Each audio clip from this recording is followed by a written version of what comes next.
कल तक हमने पावर का एक्सप्रेशन कर लिया था। लास्ट जो एक्सप्रेशन हमने किया था वो पावर का था। इसमें एक थ्योरम आती है जिसे कहते हैं maximum power transfer theorem. That's an important theorem cells के लिए। Maximum power transfer theorem.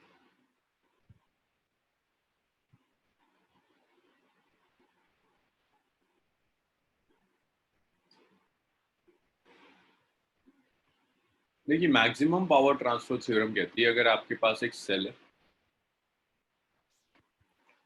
इस सेल को आपने एक इंटरनल रेजिस्टेंस आर से कनेक्ट कर दिया, EMF of the cell is. हाँ फैज, वही करेंगे। जरा इसको देख लो, इसको यूज कर लूंगा मैं। और इसे आपने एक एक्सटर्नल रेजिस्टेंस कैपिटल आर से कनेक्ट कर दिया। इस टॉपिक में आपको डिसाइड करना है कि इस एक्सटर्नल रेजिस्टेंस आर के अक्रॉस पावर डिसिपेटेड मैक्सिमम कब होगी। आपको ये डिसाइड करना है कि एक्सटर्नल रेजिस्टेंस कैपिटल आर के अक्रॉस डिसिपेटेड पावर मैक्सिमम, इसे कहते हैं maximum power transfer theorem. This is maximum power transfer theorem.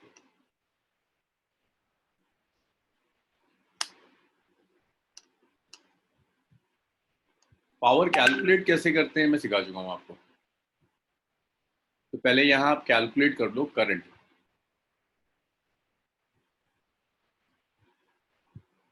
Current in circuit.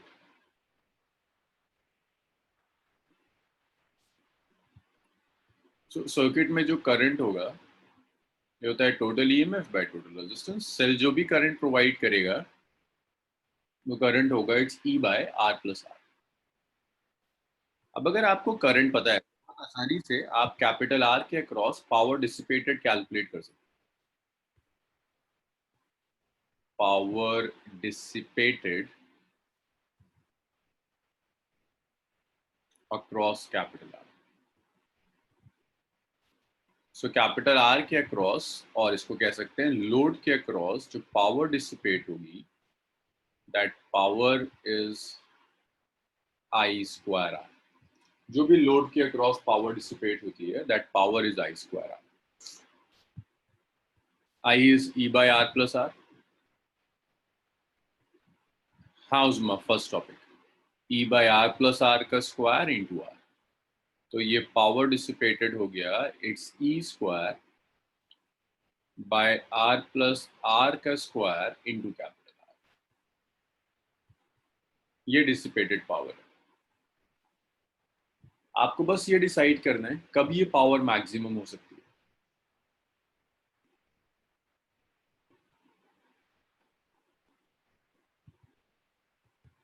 For maximum power, power maximum तब होगी जब आप D P over D R करो, इसे जीरो से इक्वेट कर दो। लेंदी डेरिवेशन में डिफरेंशिएट नहीं कर रहा, फाइनल आंसर बता रहा हूँ। आपसे डिफरेंशिएशन कोई करा भी नहीं रहा। डिफरेंशिएट करने के बाद ये वैल्यू आएगी R equal to capital R. जो जेई वाले हैं उनके लिए इशू नहीं होगा। इट्स जस्ट आपने आर के रिस्पेक्ट में डिफरेंशिएट किया, इसे डिवीजन जीरो से इक्वेट कर दो, small R equal to capital R. So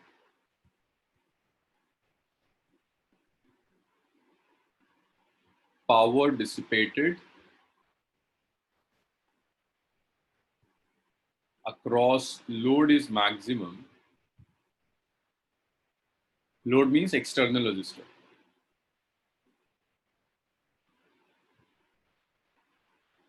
If external and internal resistance are equal. If external and internal resistance are equal.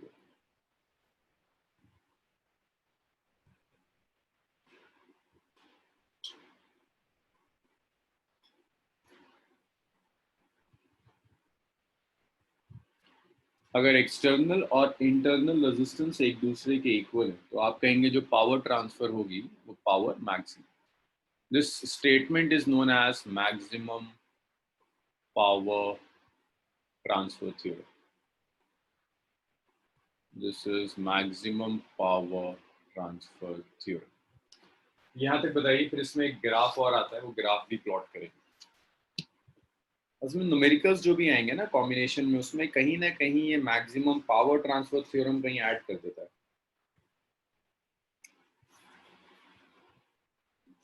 यहां तक बताओ, फिर आगे कुछ कैलकुलेट करेंगे। अमान, अलमास,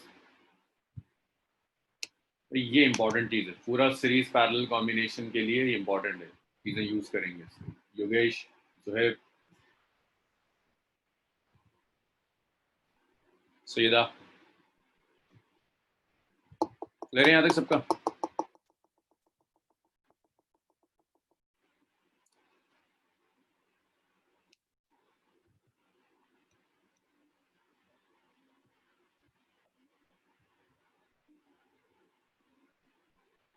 नहीं यार बाप, जब r इक्वल टू 0 होगा तब मैक्सिमम पावर नहीं होगा, नहीं।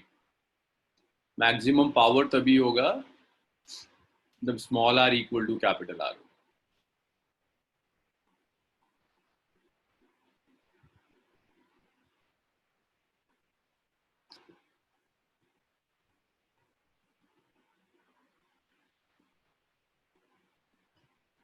हम असल में अरबाब ना एक रियल सेल सॉल्व कर रहे हैं, तो एक रियल सेल के लिए कभी भी स्मॉल r 0 नहीं हो सकता।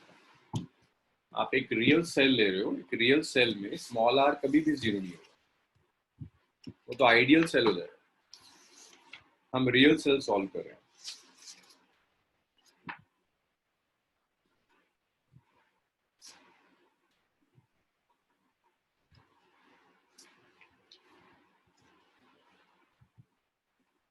अब एक काम करो, small r equal to capital R को पावर के एक्सप्रेशन में रखकर मैक्सिमम पावर भी कैलकुलेट कर लो। करिए, इतना करिए, ये तो आपने कंडीशन निकाल दी ना कि पावर कब मैक्सिमम होगा। अब ये वैल्यू रख दो पावर के एक्सप्रेशन में और मैक्सिमम पावर की वैल्यू भी निकालो। चलो करो ना।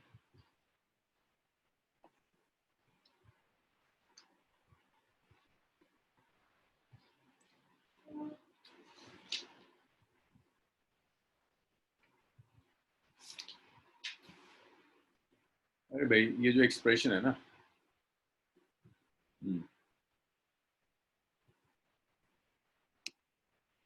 ये जो एक्सप्रेशन है पावर का, ये वाला expression,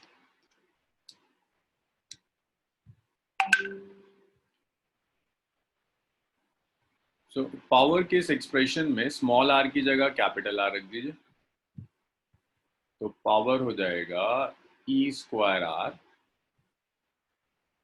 bye R plus R का होल स्क्वायर। सो जो मैक्सिमम पावर है P max, this P max will be E square R by 4R square। Square से R कैंसिल हो गया, सो P max आ गया E square by 4R। So this is the maximum power। तो जो maximum power है that's E square by 4R। इतना हो जाए, बताओ। अच्छा, इसके बाद एक ग्राफ भी आता है, इसको भी देख लो। पावर वर्सेस आर ग्राफ देता है। देखो स्क्वायर आ रहा है, तो ग्राफ स्ट्रेट लाइन तो नहीं होगा, कर्व होगा। ये ग्राफ कुछ ऐसा जाता है, एक पॉइंट पर पावर मैक्सिमम होगी, ये वो है जहां स्मॉल आर और कैपिटल आर इक्वल होगा, और ये जो पावर की वैल्यू है this is the maximum power. इतना लिखिए।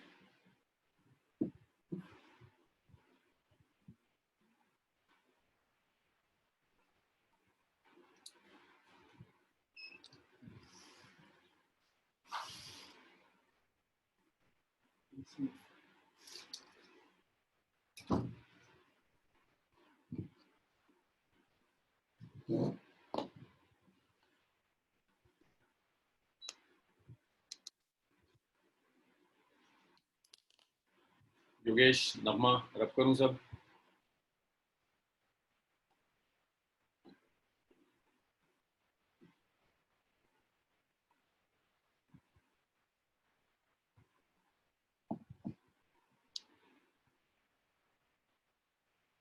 चलिए इसे रब करते हैं। अब देखते हैं सीरीज एंड पैरेलल कॉम्बिनेशन। तो सीरीज एंड पैरेलल आसान टॉपिक है, तेजी से कंप्लीट कर. Series and parallel combination of cells. Parallel combination of sales.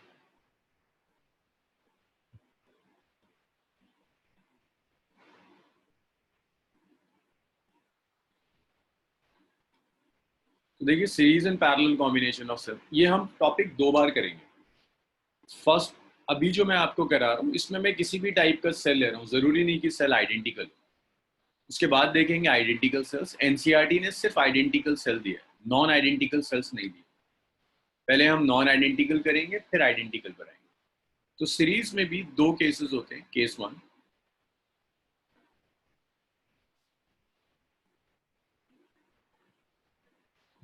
if negative terminal of one cell, negative terminal of one cell is connected to positive of another.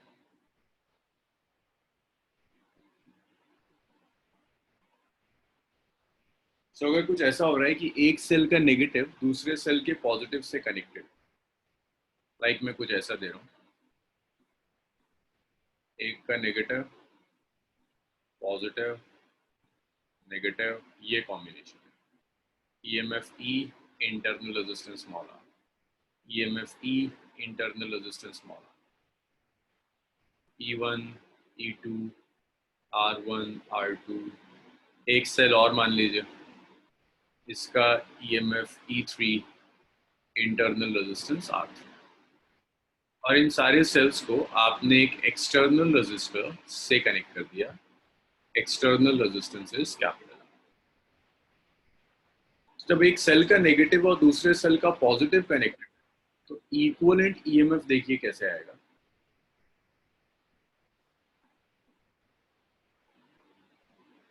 ये equivalent, आप सबके EMF देखो, direction of current देख लो. सारे sales की वजह से direction of current positive से नेगेटिव, हर सेल की वजह से डायरेक्शन ऑफ करंट सेम है. अगर डायरेक्शन ऑफ करंट सेम है, दैट मीन्स सारे करंट ऐड होंगे. तो जो इक्विवेलेंट ईएमएफ होगा, उसके लिए आप हर सेल के ईएमएफ को ऐड करते चले जाए. अगर n सेल्स हैं तो n सेल्स के ईएमएफ आपने ऐड कर. इसी तरह से आप इक्विवेलेंट इंटरनल रेजिस्टेंस कैलकुलेट करोगे. इक्विवेलेंट इंटरनल रेजिस्टेंस, सारे इंटरनल रेजिस्टेंस सीरीज में. So equivalent internal resistance will be R1 plus R2 up to R. सबको आपने ऐड कर दिया. तो यहाँ जो करंट आएगा सर्किट में, current I is equivalent EMF divided by capital R plus RE. ऐसे आप करंट कैलकुलेट करेंगे. आप चाहो तो एक इक्विवेलेंट सर्किट बना लो, इन सारे सेल्स की जगह एक सिंगल सेल रख दो. पोलैरिटी का ख्याल रखना, हर सेल के लिए पॉजिटिव लेफ्ट में है, नेगेटिव राइट में. तो जो इक्विवेलेंट सेल भी आएगा उसका पॉजिटिव लेफ्ट में होगा, नेगेटिव राइट में. पोलैरिटी रिवर्स करोगे, सर्किट में करंट का डायरेक्शन गलत हो जाएगा. मैं फिर रिपीट कर रहा हूँ, जो इक्विवेलेंट सेल लगाओगे उसकी पोलैरिटी इंडिविजुअल सेल्स की तरह होगी. और इसे आपने एक एक्सटर्नल सर्किट से कनेक्ट कर दिया.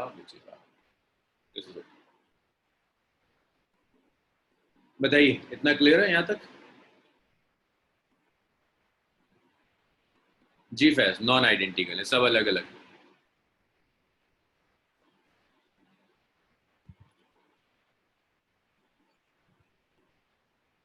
इतना लिख लो जल्दी से, आज इस टॉपिक को खत्म करते हैं. लेंदी है लेकिन इजी टॉपिक है. मतलब आप इस तरह की चीजें कर चुके हैं तो ज्यादा टाइम नहीं लगेगा.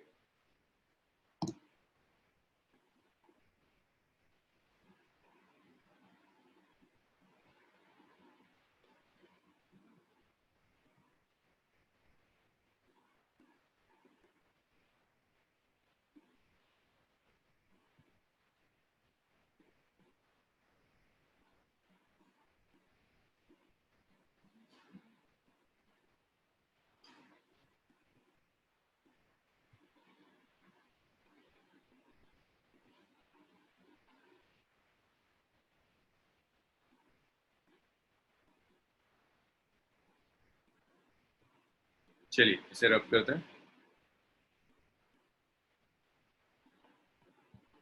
उस्मा एक ही है ना, एक ही रजिस्टर है, तो आर इक्विवेलेंट तो आर ही होगा। अगर दो चार रजिस्टर्स और लगे हो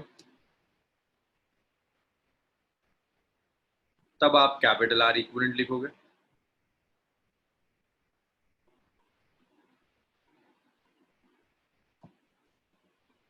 लिखो लिखो जल्दी लिखो सर।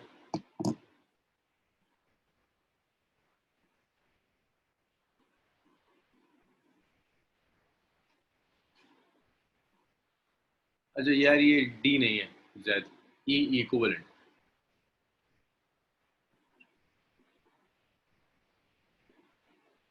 इक्विवेलेंट ये।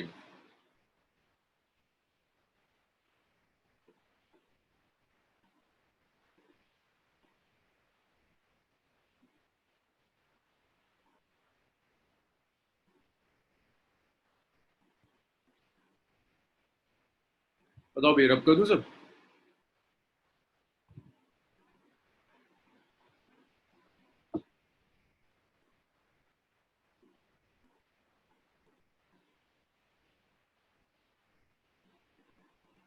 केस टू देखो। केस टू में ऐसा हो सकता है कि सेल के पॉजिटिव और positive terminals connected. Positive terminal of one cell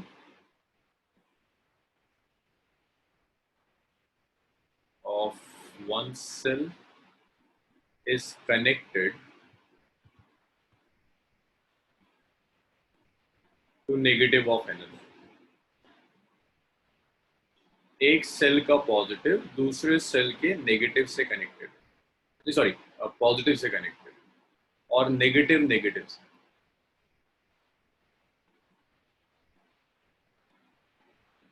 एक सेल ऐसे दिया है, दूसरा सेल मान लो ऐसे कनेक्ट कर दिया, तीसरा सेल मैंने ऐसे कनेक्ट कर दिया, ऐसे करके रैंडम दे दिया।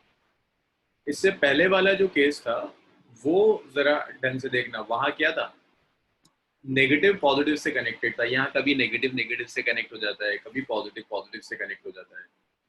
EMF E1 R1, EMF E2, internal resistance R2, EMF E3, internal resistance R3।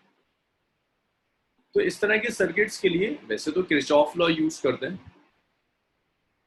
नहीं दीपांशी पैरेलल नहीं होगा, पैरेलल के लिए बीच में कैपिटल आर नहीं आना चाहिए, कैपिटल आर नहीं होना चाहिए पैरेलल कॉम्बिनेशन। कैपिटल आर है तो ये पैरेलल नहीं होने देगा। अभी ये सीरीज है। सो अब या तो इसको सॉल्व करने का मेथड होता है किरचॉफ लॉ। हाँ तौहीद ऑपोजिट पोलैरिटीज। सो एक तो तरीका है इसे सॉल्व करने का सीधा सीधा कि आप किरचॉफ लॉ से इसे सॉल्व कर लें। दूसरा एक मेथड शॉर्टकट ये हो सकता है, आप सबके अंदर ना डायरेक्शन ऑफ करंट ढूंढो।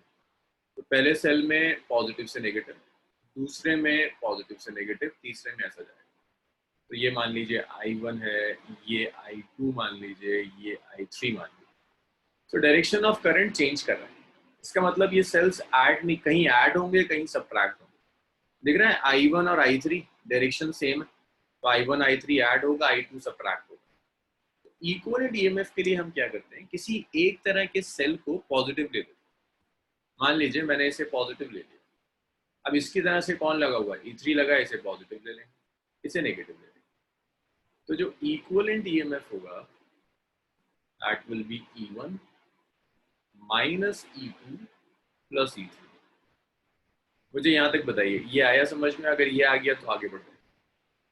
किरचॉफ लॉ टाइम लेता है, ये शॉर्टकट ट्रिक सीखनी है आपको कि करंट के डायरेक्शंस देख लिया आपने, करंट अलग अलग डायरेक्शन में तो सारे ईएमएफ ऐड नहीं होंगे सब्ट्रैक्ट भी होंगे। तो आप सिंपल सा काम करो, किसी एक को पॉजिटिव ले लो, उसका ऑपोजिट सेंस नेगेटिव हो जाए। इसमें कोई डाउट रह गया तो बताइए। ये इंपॉर्टेंट है, इसे हम न्यूमेरिकल्स में यूज किया करेंगे शॉर्टकट में, बहुत फ्रीक्वेंटली यूज करूंगा मैं। जो काम ये 2 मिनट में कर देगा किरचॉफ लॉ 5 मिनट ले जाएगा। ये सबके समझ में आया? नगमा, योगेश, चलो। अब आर इक्विवेलेंट जब आप लोगे ना, और एक चीज और याद रखना, पॉजिटिव नेगेटिव चूज करने में सेल हैविंग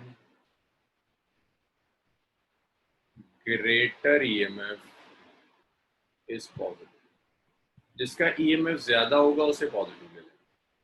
अब आर इक्विवेलेंट निकाल सकते हो, देखो रेजिस्टेंस कभी सब्ट्रैक्ट नहीं होता, तो R equivalent will be R1 plus R2 plus R3। तो आप एक काम कर सकते हैं, इन सबको हटा दीजिए,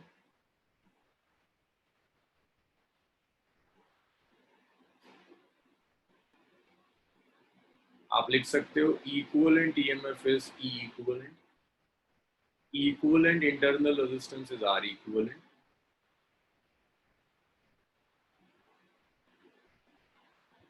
अभी आता हूं ज्यादा आपके क्वेश्चन पर, इसे R कह दिया और ये R। अब देखो, ये आपने इक्विवेलेंट जिसको पॉजिटिव लिया था उसकी पोलैरिटी आपने इक्विवेलेंट सेल को दे दी, तो polarity of E equivalent is same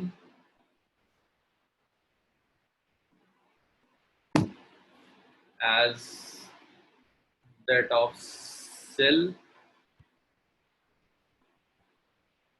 considered as positive।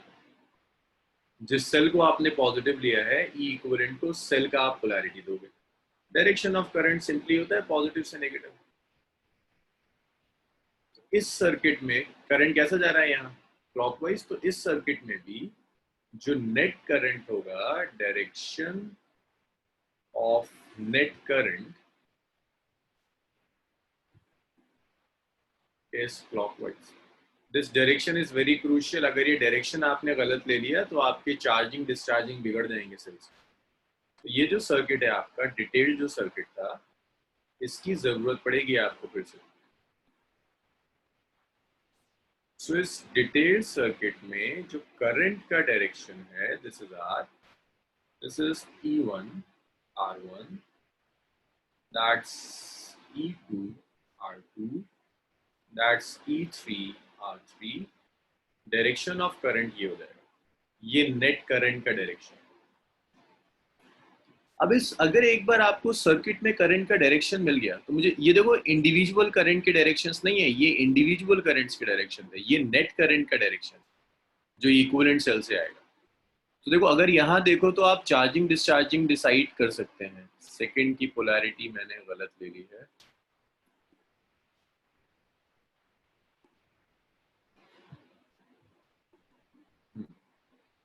सो यहाँ पर आप चार्जिंग डिस्चार्जिंग डिसाइड कर सकते हैं। इस सेल में करंट का डायरेक्शन पॉजिटिव से नेगेटिव है, तो ये वाला सेल डिस्चार्ज हो रहा है।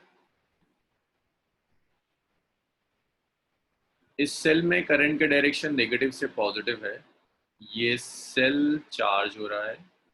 यहाँ पॉजिटिव से नेगेटिव है, ये सेल भी डिस्चार्ज हो रहा है। अब बताइए मुझे इसमें परेशानी कहाँ कहाँ है।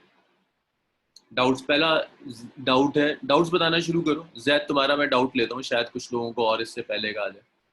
डाउट्स बताओ मुझे, इसमें क्या डाउट।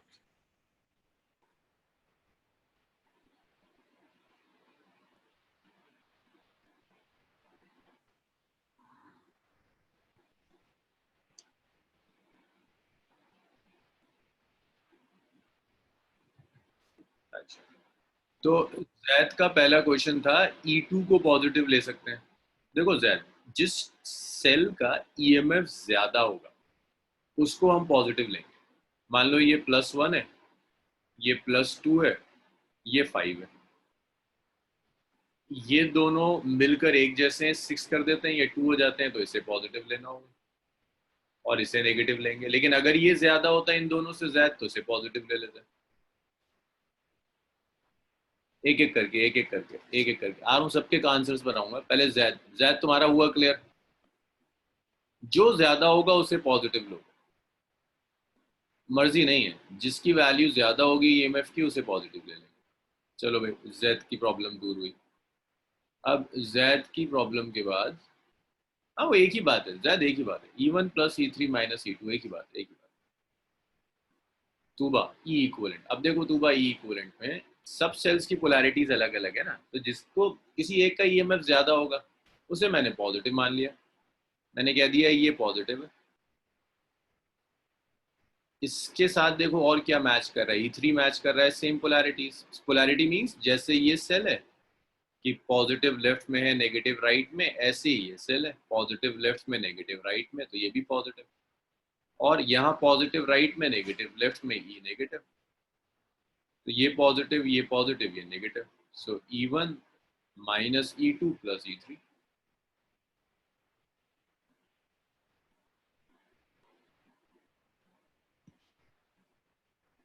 तो ये समझ में आया तुबा ई इक्विवेलेंट। इसको तुम ऐसे भी लिख सकते हो भाई, नंबर्स ही तो है, E1 plus E3 minus E2 ले लो, उससे कोई फर्क थोड़ा ना पड़ेगा। जाहिद तुम्हारा आया ये ई इक्विवेलेंट। अब जाहिद के बाद नेक्स्ट कौन था? Arshad sir, polarities of E equivalent. जिसको तुमने अरशद पॉजिटिव लिया है, जिसको भी पॉजिटिव लिया है उसकी पोलैरिटीज ई इक्विवेलेंट की पोलैरिटी होगी। तो जिसे पॉजिटिव लिया उसमें पॉजिटिव लेफ्ट में नेगेटिव राइट में, तो ई इक्विवेलेंट में भी पॉजिटिव लेफ्ट में नेगेटिव राइट में। अरशद अली का हो गया।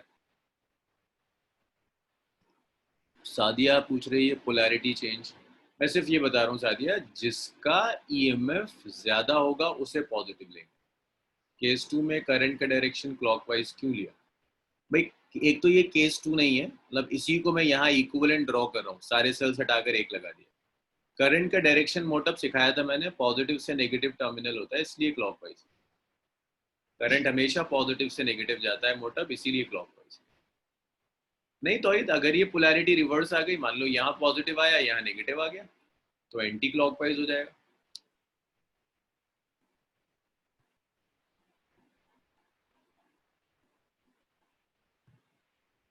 शान का है डिस्चार्ज कैसे डिसाइड किया? अगर सेल में डायरेक्शन ऑफ करंट पॉजिटिव से नेगेटिव होता है शान मोहम्मद, तो सेल डिस्चार्ज होता है। ये सिखाया था मैंने जब मैं टर्मिनल पोटेंशियल डिफरेंस में अलग अलग केसेस करा रहा था। और जब करंट का डायरेक्शन नेगेटिव से पॉजिटिव होता है तो सेल चार्ज होता है। तो इसमें देखो करंट ऐसे घूम रहा है ना, ये करंट का डायरेक्शन है ये वाला क्लॉकवाइज,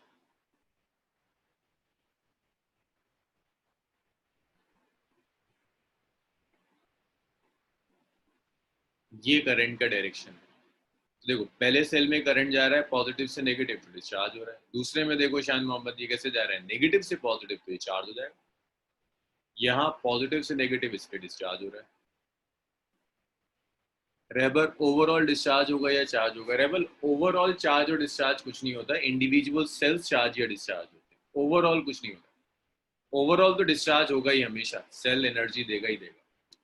इंडिविजुअल चार्ज और डिस्चार्ज होता है। मोटअप का है इक्वेशन इक्विवेलेंट। इक्विवेलेंट मोटअप नेगेटिव होगा अगर तुम बेवकूफ़ी करोगे। अगर तुम कम वाले को पॉजिटिव ले लोगे, ज्यादा वाले को नेगेटिव ले लोगे, तो नेगेटिव हो जाएगा, और वो गलत है। हमेशा पोलैरिटी चूज करनी है, जिसकी पोटेंशियल ज्यादा होगा उसे पॉजिटिव लेना है, जिसका कम होगा उसे नेगेटिव लेना है। तो हमेशा पॉजिटिव आएगा, नेगेटिव का तो सीन ही नहीं। गलती करोगे तो नेगेटिव आएगा। कह रहा हूँ ना, जो ज्यादा है, मान लो ये 2 है, ये 3 है, ये 5 है, 5 और 2 वाले एक से 7 हो गया, इसे पॉजिटिव ले लो, इसे नेगेटिव ले लो, हमेशा पॉजिटिव आएगा। नेगेटिव का मतलब है आप गलत कर रहे हैं। फाइव अंसारी इक्वेशन इक्विवेलेंट की पोलैरिटी हमेशा पॉजिटिव सेल से, हाँ हमेशा पॉजिटिव सेल से फाइव कंसिडर करें। फर्स्ट डायग्राम में I3 की डायरेक्शन ऐसी क्यों ली है? I3 की डायरेक्शन हमेशा सेल में, तो मुझे ये पता है ना करंट का डायरेक्शन पॉजिटिव, ये तो मैं एज्यूम कर रहा हूँ, ये तो मैं एज्यूम कर रहा हूँ आयशा, कि हर सेल अपना अपना करंट दे रहा है। सेल की वजह से करंट का डायरेक्शन क्या होता है, पॉजिटिव से नेगेटिव। यहाँ पॉजिटिव से नेगेटिव, यहाँ भी पॉजिटिव से नेगेटिव, इसीलिए I3 का ये डायरेक्शन है आयशा। हर सेल की वजह से जनरली पॉजिटिव से नेगेटिव होता है ना, तो मुझे नहीं पता एग्जैक्ट डायरेक्शन क्या होगा, तो मैंने कुछ एज्यूम किया हुआ है, पॉजिटिव से नेगेटिव, पॉजिटिव से नेगेटिव, पॉजिटिव से नेगेटिव। उसमें ई इक्विवेलेंट जीरो हो तो उसमें कोई परेशानी नहीं है, ई इक्विवेलेंट जीरो हो जाए, आपके सर्किट में ईएमएफ है ही नहीं, करंट जीरो। अगर ई इक्विवेलेंट जीरो हो जाए तो ये ऐसा है आपने सेल कनेक्ट ही नहीं किया, करंट विल बी जीरो।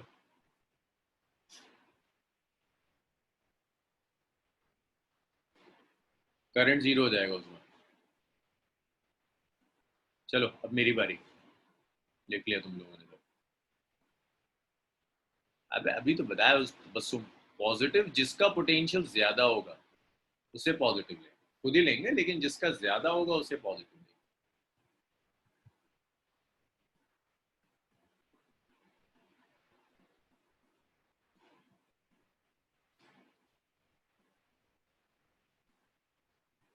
चलो भाई, अब तुम लोगों के करने का वक्त आ गया, बहुत पूछ लिया।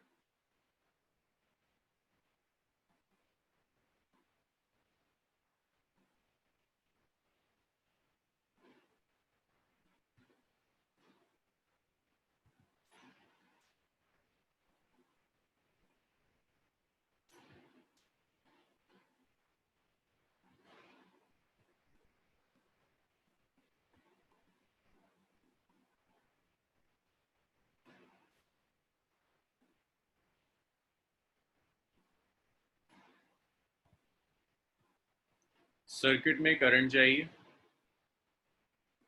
टर्मिनल पोटेंशियल डिफरेंस चाहिए या क्रॉस ईच से।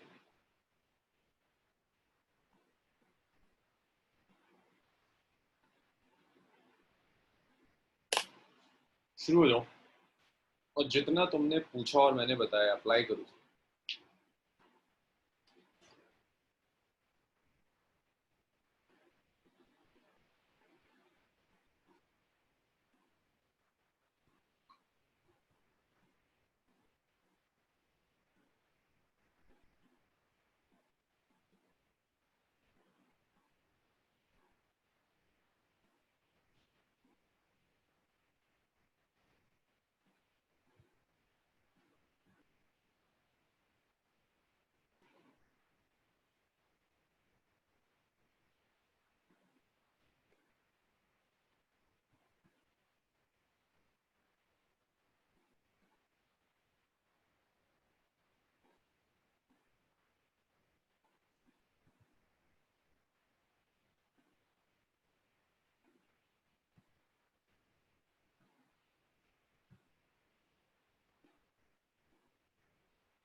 सिर्फ करंट नहीं चाहिए, टर्मिनल पोटेंशियल डिफरेंस भी चाहिए।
चलो भाई, अब तक तो हो गया होगा। इसको मैं ईएमएफ कह देता हूँ E1, और इसे मैं कह देता हूँ E2। अब जिन लोगों को भी प्रॉब्लम आ रही थी, भाई जो ज्यादा है उसे पॉजिटिव ले लो, कम वाले को नेगेटिव ले लो। ई इक्वलेंट आएगा E2 माइनस E1। ई इक्वलेंट आ गया 15 - 5। ई इक्वलेंट आ गया 10 वोल्ट। ई इक्वलेंट के बाद आप करंट कैलकुलेट कर लो। नहीं, अभी करंट मत कैलकुलेट करो, आर इक्विवेलेंट ले लो। R equivalent is R1 plus R2. So R1 is 1, R2 is 2, R equivalent आ गया 3। अब आप इक्विवेलेंट सर्किट बना दो। पोलैरिटी ई इक्विवेलेंट को कौन सी दोगे? ये जिसका ईएमएफ ज्यादा है। तो जो लोग परेशान थे क्लॉकवाइज एंटी क्लॉकवाइज, अब शायद समझ में आया हो। जिसका ईएमएफ ज्यादा है उसकी पोलैरिटी दो। तो ये आर इक्विवेलेंट हो गया, ये ई इक्विवेलेंट हो गया, और ये आर हो गया। करंट कैलकुलेट कर लो, करंट होगा E equivalent R plus R equivalent. तो करंट आ गया E equivalent is 10, capital R is 10, R equivalent is 3, so I is 10 by 13। ये करंट आ गया। अब अगर करंट आ गया तो आप और क्या कैलकुलेट कर सकते हैं? Terminal potential difference across each से। सो देखो करंट का डायरेक्शन देखो, करंट कैसे जा रहा है? पॉजिटिव से नेगेटिव जाता है, करंट जा रहा है एंटी क्लॉकवाइज। दैट मीन्स इस सर्किट में भी करंट का डायरेक्शन एंटी क्लॉकवाइज होगा। यहां से अब आप देख कर डिसाइड कर सकते हैं। देखिए इस सेल में पॉजिटिव से नेगेटिव जा रहा है, तो ये सेल तो डिस्चार्ज होगा। इस सेल में नेगेटिव से पॉजिटिव जा रहा है, तो ये सेल चार्ज होगा।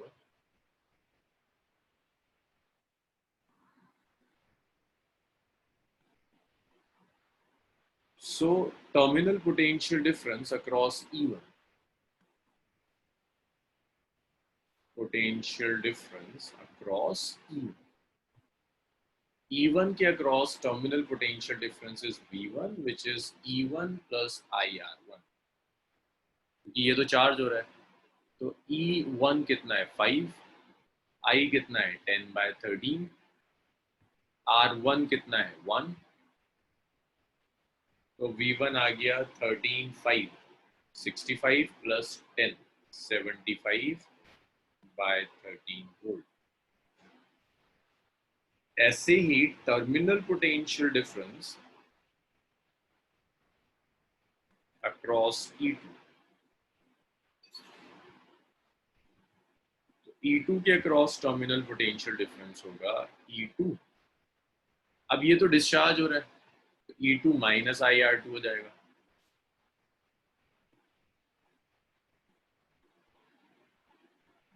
तो E2 is 15 minus I which is 10 by 13, R2 is 2। इतना। चलिए भाई अब डाउट्स बताना शुरू कीजिए।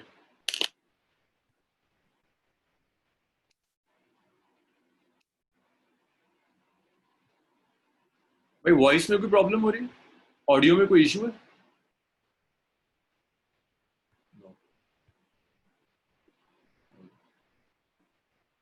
ठीक है, इसे करिए जरा कैल। अब समझ में आया आप लोगों को जिनको प्रॉब्लम आ रही थी पोलैरिटी कैसे लेंगे, पोलैरिटी कैसे डिस्कस करेंगे, पॉजिटिव नेगेटिव कैसे लेकर आओगे, सब क्लियर हुआ?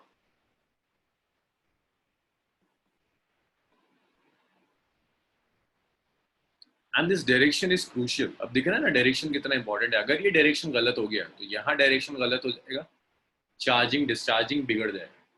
So this is very crucial step. ये पॉजिटिव नेगेटिव चूज करना बहुत क्रूशियल है। यहाँ गलत करोगे सब बिगड़ जाएगा।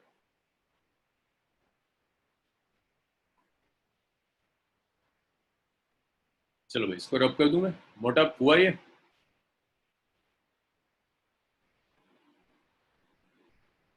फिर पैरेलल देखते हैं। भाई इन्हें ढंग से देख लीजिएगा। टेक्स्ट बुक्स अक्सर इन चीजों को डिस्कस नहीं करता है, सब ट्रिक्स नहीं देखता। किरचॉफ लॉ से करवा देता है क्वेश्चंस। किरचॉफ लॉ से बहुत टाइम लगेगा। छोटी छोटी चीजें तो आनी चाहिए। एनसीईआरटी ने भी इस पर क्वेश्चंस दिए हुए।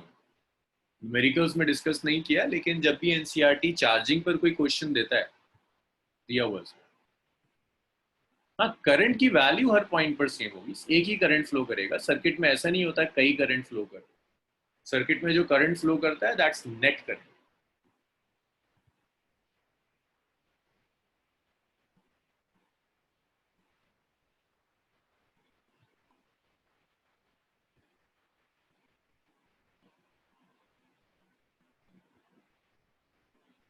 अब देखिए पैरेलल कॉम्बिनेशन,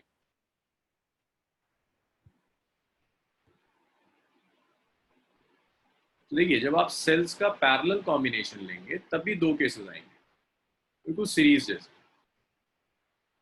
नहीं मोटा, रेजिस्टेंस की वजह से ओवरऑल इफेक्ट पड़ेगा, एक पॉइंट पर इफेक्ट नहीं पड़ता। रेजिस्टेंस पूरे सर्किट पर इफेक्ट करता है, ऐसे नहीं है जहां रेजिस्टेंस लगा है वहीं करंट कम हो जाएगा, पूरे सर्किट पर इफेक्ट पड़ता है। केस वन, अगर सेम पोलैरिटीज कनेक्टेड, मींस एक सेल का पॉजिटिव और ये इंटरनल रेजिस्टेंस R1 ईएमएफ, दूसरे सेल से कनेक्ट किया EMF E2, internal resistance R2, एक और सेल से कनेक्ट किया EMF E3, internal resistance R3, और इन सब को एक एक्सटर्नल रेजिस्टर कैपिटल R से कनेक्ट कर, ये कॉम्बिनेशन, पॉजिटिव पॉजिटिव पॉजिटिव एक जगह, नेगेटिव नेगेटिव नेगेटिव एक जगह।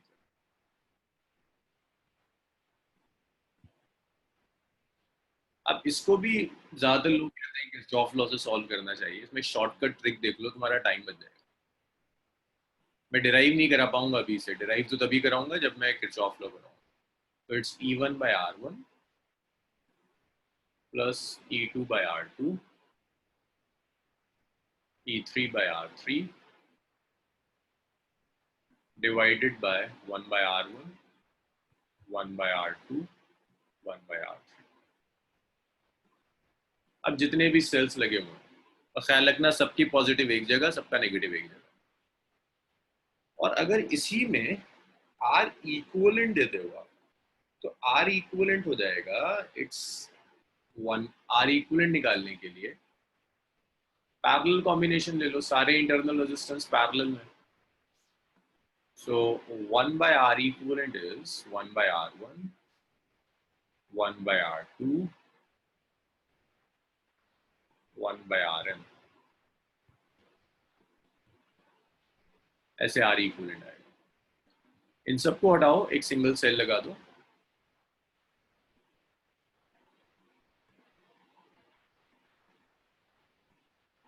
External resistance capital R, equivalent EMF E equivalent, this is R equivalent.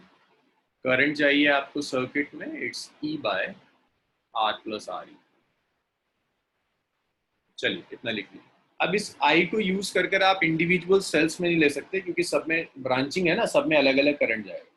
तो इंडिविजुअल सेल के करंट के लिए तो किरचॉफ लॉ पर ही जाना होता है, बट कई जगह इससे आसानी हो जाती है, ई इक्वलेंट और आर इक्वलेंट। इतना लिखिए, फिर इसमें सेकेंड केस देखो।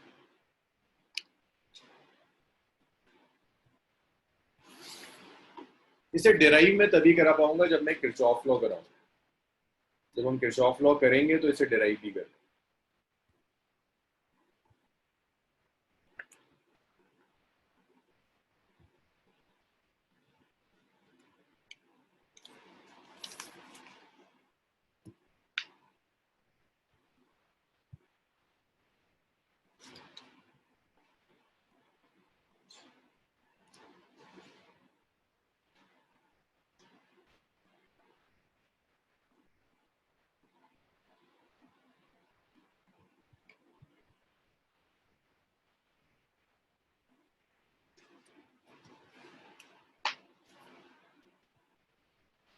इतना हुआ सबका?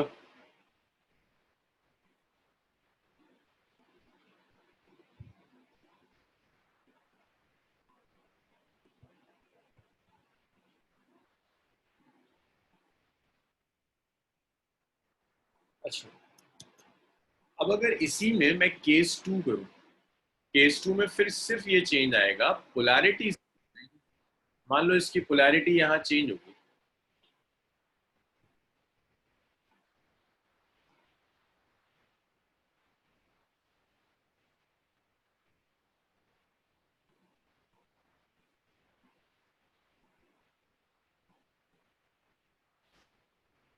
तो बस ये होगा जैसे हमने पहले किया था, जिसकी वैल्यू ज्यादा है उसे पॉजिटिव ले लो, जिसकी वैल्यू कम है उसे नेगेटिव ले लेंगे। तो जो प्लस E2 था, प्लस की जगह माइनस आ जाएगा। इंटरनल रेजिस्टेंस हमेशा ऐड होता है, ये एक्सप्रेशन आ गया। बस इतना लिख लीजिए, कोई खास चेंज नहीं है, बस पॉजिटिव और नेगेटिव चेंज हो जाएगा। फिर इसके ऊपर एक न्यूमेरिकल करो।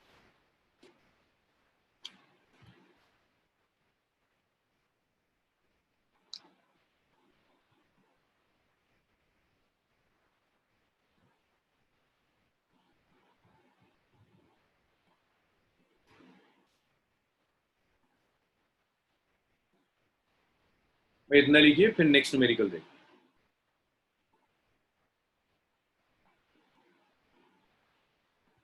सर्किट तो ड्रॉ कर लिया होगा, मैं बस सर्किट रब कर रहा हूँ।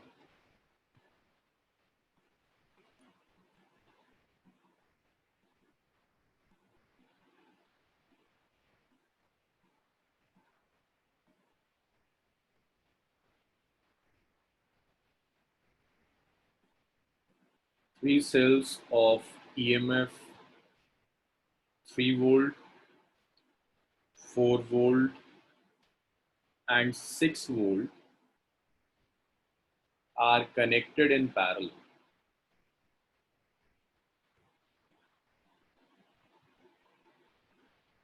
Are connected in parallel.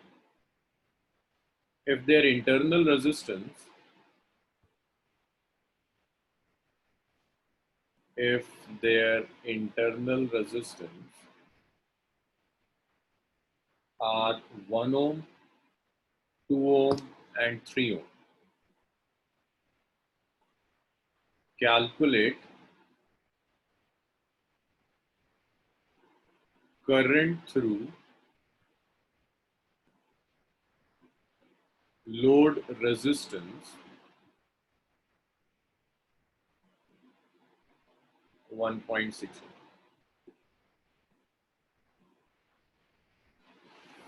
Load resistance of 1.6.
चलिए सॉल्व करके बताइए मुझे, इस 1.6 ओम से करंट कितना जा रहा है।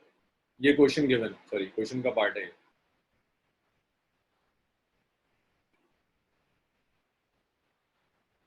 सॉल्व करिए, बताइए कितना करंट जा रहा है।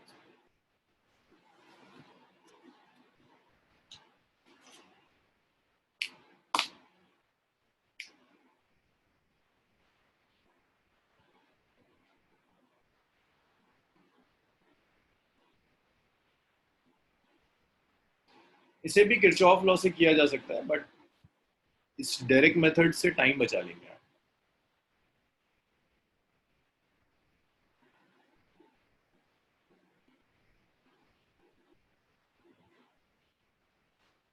दीपांशी का आया 0.56। दीपांशी कुछ गड़बड़ है, चेक करो, कुछ गलत है, चेक करो एक बार।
अभी तक मुझे किसी का भी सही नहीं दिख रहा, एक कभी तो सही नहीं है आंसर।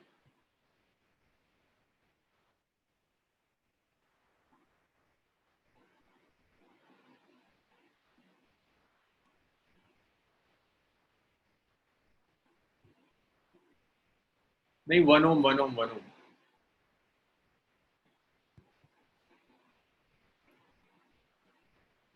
देखो सुनो, ई इक्विवेलेंट निकाल लो, किसी एक को पॉजिटिव ले लो जो इसका ज्यादा दिख रहा हो। देखो ये नेगेटिव और ये भी, ये दोनों एक से, 6 और 3 9 ज्यादा है, 4 कम है। तो ये पॉजिटिव, ये पॉजिटिव, ये नेगेटिव। तो ई इक्विवेलेंट आ गया 3/1 प्लस 6/1 -4/2 डिवाइडेड बाय 1/1 1/2 प्लस 1/1। अभी 1.4 से आ रहा है। तो 3 + 6 - 2, 9 - 2 is 7, 2.5,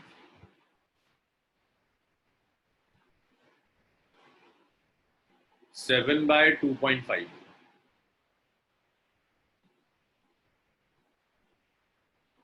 ये ई इक्विवेलेंट है 7/2.5।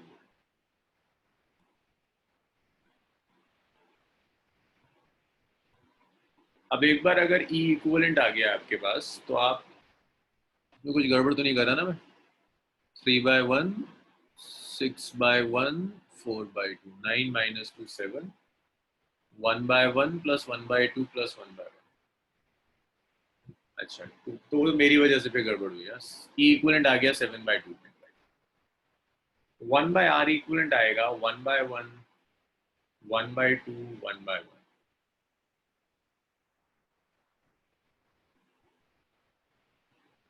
तो ये कितना आ गया? 2 4 5/2। तो आर इक्विवेलेंट आ गया 2/5। करंट कैलकुलेट कर लो, equivalent EMF capital R plus R equivalent. E equivalent कितना है? 7/2.5, capital R is 1.6, R equivalent is 2/5। तो ये 1.4 एम्पियर आ जाएगा।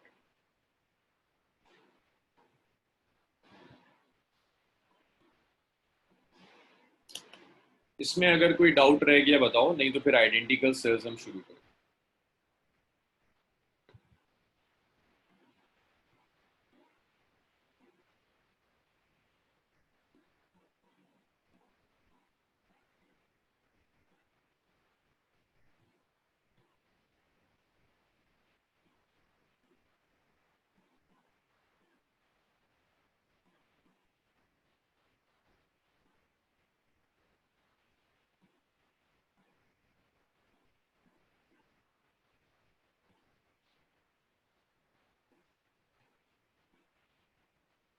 चलिए फिर से रब करते हैं। अब देखते हैं अगर सारे सेल्स आइडेंटिकल हैं तो क्या किया जा सकता है।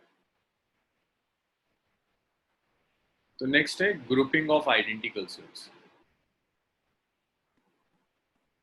ये एनसीईआरटी में दिया है और ये डेरिवेशन एक आध बार आ चुकी है।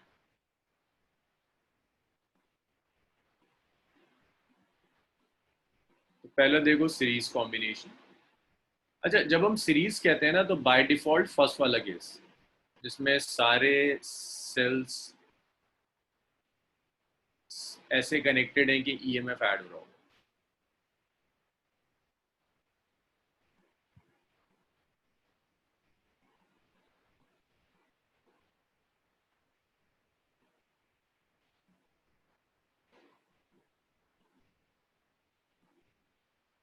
So EMF E internal resistance small r, EMF E internal resistance small r, EMF E internal resistance small r, external resistance is capital।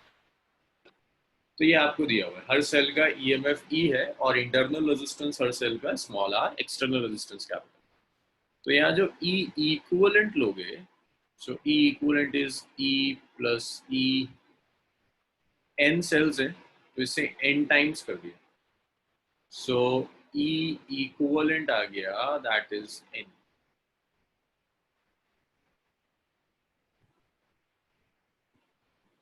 Equivalent EMF will be, जब आप इंटरनल रेजिस्टेंस लोगे आर इक्विवेलेंट,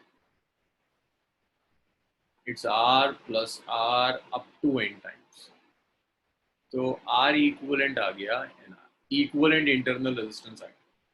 अब आप इसे हटाइए, एक single cell लगा दीजिए, EMF E equivalent,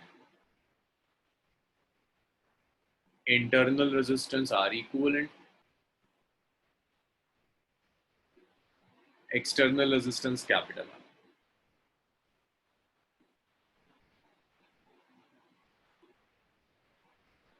capital R plus R.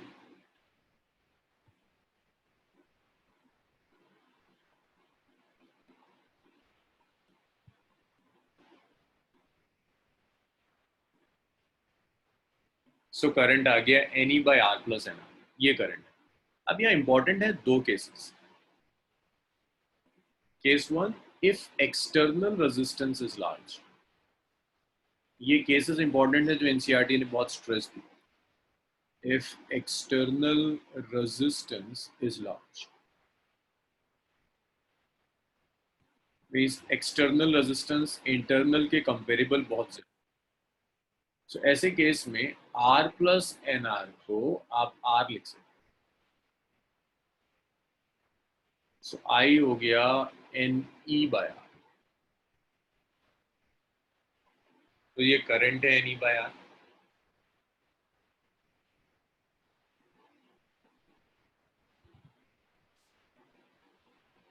सो देख रहे हो करंट जो है, अगर एक सिंगल सेल होता है तो करंट आता है E by R, current N times आ गया, इसे कहते हैं करंट मैक्सिमम। तो सीरीज ग्रुपिंग में करंट तब मैक्सिमम होगा जब एक्सटर्नल रेजिस्टेंस लार्ज होगा एज कंपेयर टू इंटरनल। तो अगर कभी आपको चूज करना हो कि सीरीज यूज करना है या पैरेलल यूज करना है, तो आप ऐसे डिसाइड करोगे, अगर एक्सटर्नल लार्ज है तो करंट मैक्सिमम होगा, आप सीरीज ग्रुपिंग यूज करेंगे। Hence series grouping is prefer if R is very very greater than n number of cells.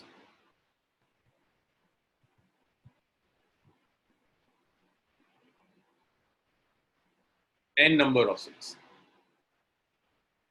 अब अगर इसी में केस 2 ले लें,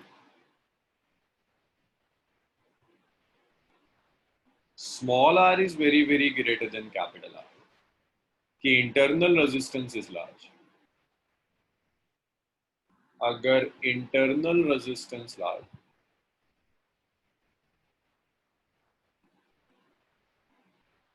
अगर small r is very very greater than capital R, internal resistance अगर large, तो अगर internal resistance large है ना, तो आप ऐसे लिख सकते हो, r plus nr को nr लिख दीजिए, सो आई हो जाएगा, this is N E by N R, ये कैंसिल हो गया, करंट आ गया E by R. Means N cells के बाद भी करंट वो आ रहा है जो एक सिंगल सेल की वजह से होगा, this is current due to a single cell, one cell. तो करंट मैक्सिमम नहीं, करंट मैक्सिमम तब है जब एक्सटर्नल रेजिस्टेंस इंटरनल से लार्ज हो। तो ये चीजें आपको मिक्स ग्रुपिंग के लिए याद रखनी है कि अगर सेल्स की मिक्स ग्रुपिंग दी हुई है एन सेल्स की, तो आप सीरीज तब प्रीफर करोगे जब एक्सटर्नल रेजिस्टेंस बहुत लार्ज होगा as compare to internal resistance. इतना लिख लीजिए।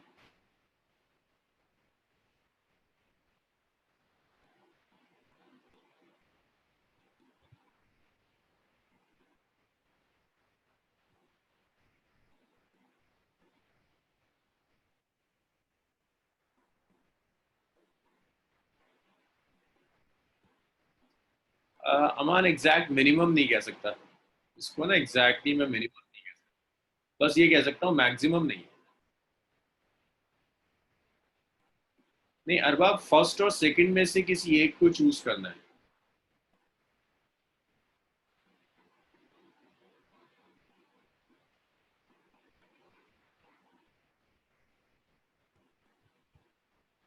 अब आप फर्स्ट और सेकंड में से ना किसी एक में ही करंट मैक्सिमम होगा,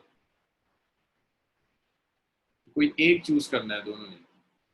तो सीरीज में हम यूज करेंगे फर्स्ट वाला।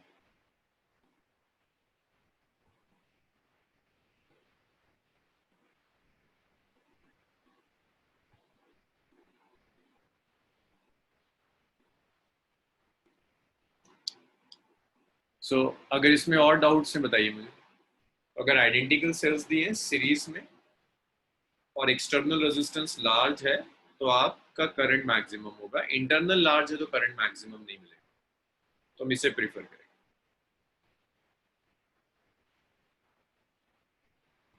तो क्वेश्चन में आपको ये नहीं बताएगा सीरीज यूज करना है, वो आपको ये बताएगा कि एक्सटर्नल लार्ज है इंटरनल से, ग्रुपिंग कौन सी लोगे। तो अगर एक्सटर्नल लार्ज है इंटरनल से तो आप सीरीज ग्रुपिंग में। इतना हुआ तो बताओ, इसे रब करते हैं।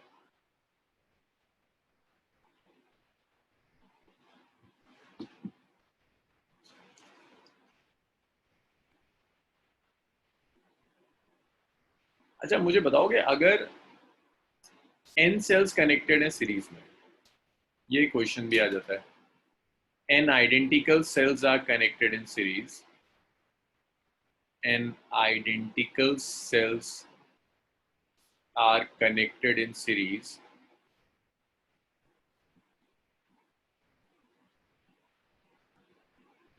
and polarity of m cells is reversed। n cells series में कनेक्टेड है और m सेल्स की पोलैरिटी रिवर्स हो जाती है। तो मुझे E इक्विवेलेंट बताओगे कितना होगा? चलो जरा थोड़ा सोचो तुम लोग। सबकी नहीं हुई पोलैरिटी, m की हो गई reverse, n is greater than m।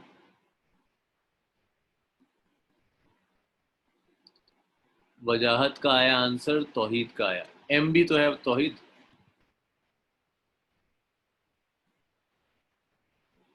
Aska का आया, सनफ आया।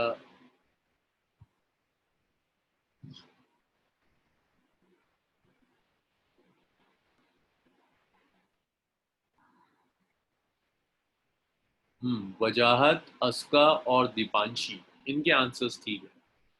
देखो अगर n सेल्स सीरीज में लगे हो, समझो समझो इस चीज को ना, n और m को अगर मैं कुछ वैल्यूज दे दूं, इसका पहले मैं आंसर लिख रहा हूं, फिर मैं एक्सप्लेन कर दूं। n माइनस 2m इंटू ई, एक्सप्लेनेशन दे दूं। मान लो मेरे पास 4 सेल्स हैं, 5 सेल्स हैं, सबको मैंने एक लाइन में लगा दिया, सबकी पोलैरिटी सेम, 5 से 6 हो गए।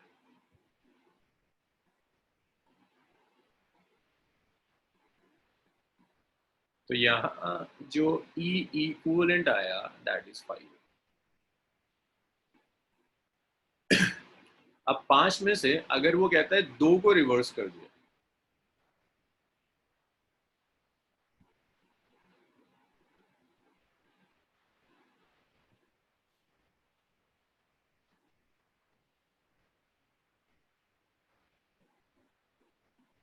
अब देखो E इक्विवेलेंट कितना होगा, E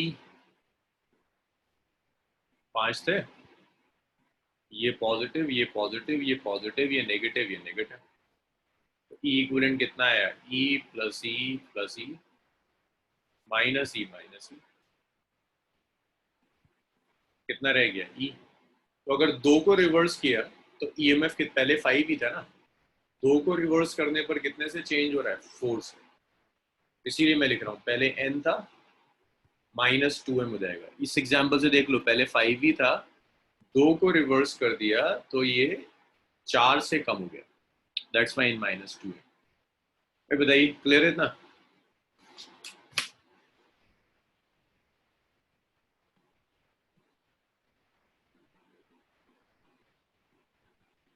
ये क्लियर हुआ सबका?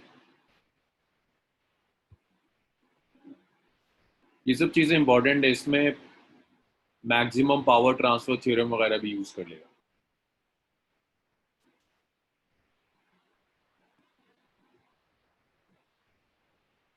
Last step. देखो उस्मा, 5 सेल सीरीज में थे, सब पॉजिटिव। मैंने सिखाया था आपको कि अगर किसी की पोलैरिटी रिवर्स हो जाए तो जो ज्यादा है उनको पॉजिटिव ले लेते हैं, कम वाले को नेगेटिव लेते हैं। तो नेट आया ई प्लस ई, तो नेगेटिव हो गया ना, माइनस ई, कितना बचेगा ई। पहले था 5e, 2 को रिवर्स करने के बाद ई आ गया, कितने से फर्क पड़ा, 4 से। 5e minus E is 4e, means 2 को अगर रिवर्स कर रहे हो तो कितने से अफेक्ट पड़ रहा है, 4 से। इसीलिए मैं लिख रहा हूँ, m को रिवर्स करोगे तो फर्क 2m से पड़ेगा। उस्मा अब हुआ क्लियर?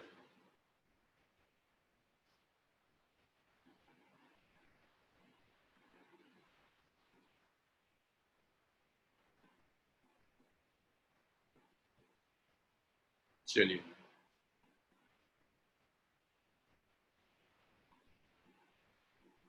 नेक्स्ट क्वेश्चन देखिए। n identical cells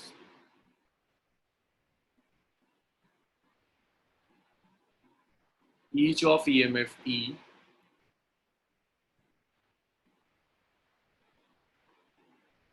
and internal resistance small r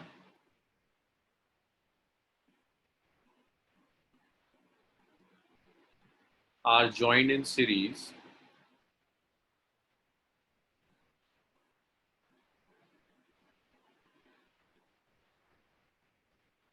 to form a closed loop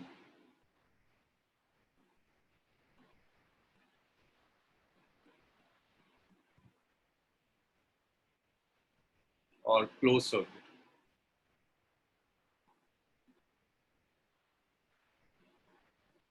कोई एक्सटर्नल रेजिस्टेंस नहीं है।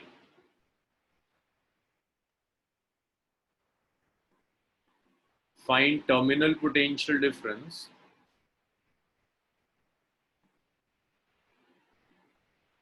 Across any one cell. तो ये ऐसा है, कई सेल्स हैं आपके पास, सॉरी नॉट एक्सटर्नल रेजिस्टेंस, ऐसे कनेक्ट कर दिया, सबके इंटरनल रेजिस्टेंस है कुछ कुछ।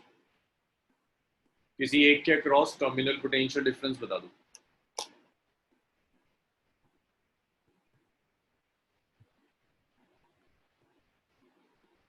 करिए जरा, कैलकुलेट करिए कितना आ रहा है टर्मिनल पोटेंशियल डिफरेंस।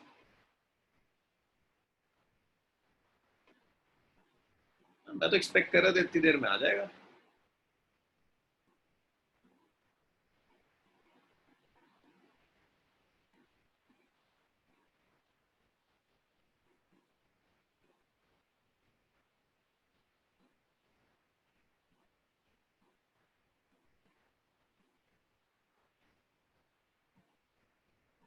अच्छा, बजाज का 0 आ गया।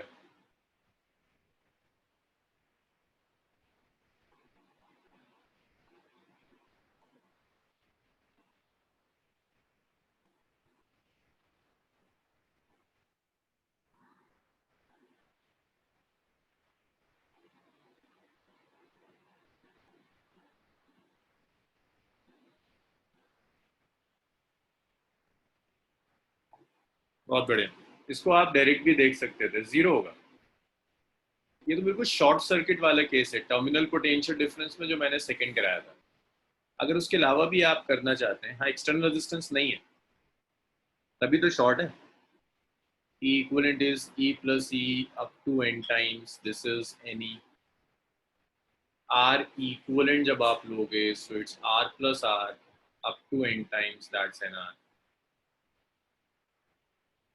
करंट आ जाएगा E equivalent, कैपिटल R तो है नहीं, divided by R equivalent, so it's any by NR, cancel, it's E by R।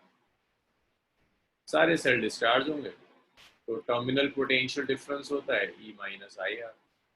किसी एक सेल के लिए आई कितना आ गया, E by R into R, cancel हो। और आप डायरेक्ट लिख सकते थे कि भाई शॉर्ट हो गया, बिना एक्सटर्नल रेजिस्टेंस के कनेक्ट करने का मतलब यही तो है कि आपने शॉर्ट कर दिया। भाई अब आप लोग थोड़ा अपना सेल्फ स्टडी वाला पोर्शन बढ़ाओ, क्योंकि अब जैसे जैसे हम आगे जाएंगे सिलेबस की स्पीड बढ़ती है। इलेक्ट्रोस्टैट बहुत स्लो होता है, जैसे जैसे मैं आगे जाऊंगा सिलेबस की स्पीड बढ़ती चली जाती है। अब मुझे कम करना है, आपको ज़्यादा करना है।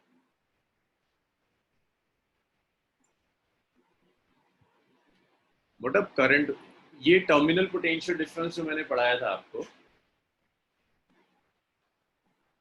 इसमें करंट की वैल्यू रख दी। करंट यहाँ जो कैलकुलेट किया ई बाय आर, तो आई की जगह ई बाय आर रख दिया, कैंसिल हो गया, ई माइनस ई जीरो। ये वही है जो शॉर्ट सर्किट में सिखाया था, वही कैलकुलेशन रिपीट कर रहा हूँ। टर्मिनल पोटेंशियल डिफरेंस होता है ना, E minus I R. Current हमने यहाँ कैलकुलेट कर लिया, टोटल ईएमएफ। भाई आया क्या इतना?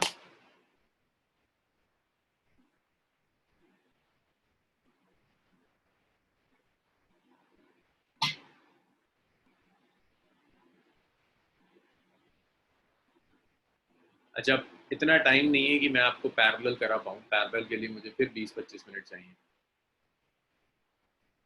चार्जिंग होगा तो 2E हो जाएगा। जोएब चार्जिंग के लिए ना फिर कुछ सेल्स ऑपोजिट पोलैरिटी में भी तो कनेक्ट होंगे। भाई इसे चार्ज करने के लिए जो सेल लगा होगा, वो सेल एक तो ऑपोजिट पोलैरिटी में होना चाहिए ना, जो चार्ज करेगा। तो उसको भी तो कंसीडर करना पड़ेगा। इन सारे सेल्स को चार्ज करने के लिए एक और सेल चाहिए होगा जो ऑपोजिट में जाकर कनेक्ट हो, और उसका ईएमएफ इन सबसे ज्यादा होना चाहिए। मतलब अगर एक 2 वोल्ट के सेल को चार्ज करना चाहते हो, तो जो चार्ज करेगा वो 2 वोल्ट से ज्यादा होना चाहिए। तो जो सेल इन्हें चार्ज करेगा, इसका ईएमएफ एन ई से ज्यादा होना चाहिए। जोहेब समझ में आया? चलिए आज इसे यहीं छोड़ते हैं, कल कंटिन्यू करेंगे। आज का मुझे बस एक आध दिन दे दो, मैं कर दूंगा डाउट्स का भी। उसमें कुछ चीजें तेजी से कराना चाह रहा हूँ, इसको खत्म कर दूँ, मैं डाउट्स का भी देख। हाँ दीपांशी, सेम टाइम।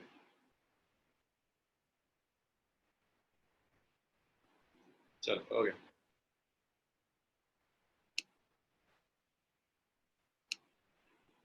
नहीं नहीं अरबाब, इलेक्ट्रोस्टैट नहीं, करंट ही होगा जो करा रहे थे। इसी को कंटिन्यू करेंगे आगे, जो कर रहे थे इसी को आगे बढ़ाना। अभी नहीं, अभी नहीं अरबाब, अभी नहीं। मैं इसको जरा थर्ड चैप्टर तेजी से खींच दूँ, फिर उसके बाद कराता रहूँ।